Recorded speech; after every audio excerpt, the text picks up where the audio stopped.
পদ থেকে সরিয়ে দেওয়া উচিত।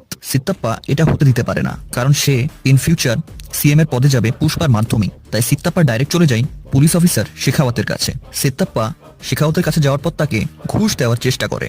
সে বলে সে শেখাওয়াতকে 10 কোটি টাকা দিতে রাজি আছে। তার আর পুষ্পার মধ্যকার দ্বন্দ্ব যেন থেমে যায় এখানেই। কিন্তু শেখাওয়াত তার কথায় রাজি হয় না। সে বলে সেই দিন রাতে পুষ্পা আমাকে জামা কাপড় খুলকে দৌড়িয়েছিল, সেই কথা আমি কোনোদিনও ভুলতে পারবো না। শেখাওয়াত সিত্তাপ্পাকে বলে আপনি যদি বাইরের একটা প্রস্টিটিউটকে 1 লাখ টাকা দেন তাহলে সেও কাপড় খুলতে রাজি হবে। আর আমি কাপড় খুলেছি সেদিন পুষ্পার সামনে, তাই আমাকে 10 কোটি টাকা দিতে যাচ্ছেন, তার মানে আমি সব থেকে বড় প্রস্টিটিউট এই দুনিয়ার, তাই না? শেখাওয়াত তখন সিত্তাপ্পাকে বলে আপনাকে যদি এখন কাপড় খুলতে বলা হয় আপনি খুলবেন? সিত্তাপ্পা রেগে যায়, কিন্তু তার কিছুক্ষণ পরই সিত্তাপ্পা তার সকল পোশাক খুলে ফেলে। সিত্তাপ্পা বলে যে রাজনীতিতে আমি আছি 20 বছর ধরে, এভাবে কাপড় খুলে খুলে আমি রাজনীতি করে বেড়াচ্ছি। সিত্তাপ্পা শেখাওয়াতকে একটা ডিল দেয়। সে বলে পুষ্পা যদি তোকে সরি বলে তাহলে কি তোদের দুজনের মধ্যেকার এই দ্বন্দ্ব থেমে যাবে? শেখাওয়াত হাসতে শুরু করে। সে বলে পুষ্পা আমাকে সরি বলবে?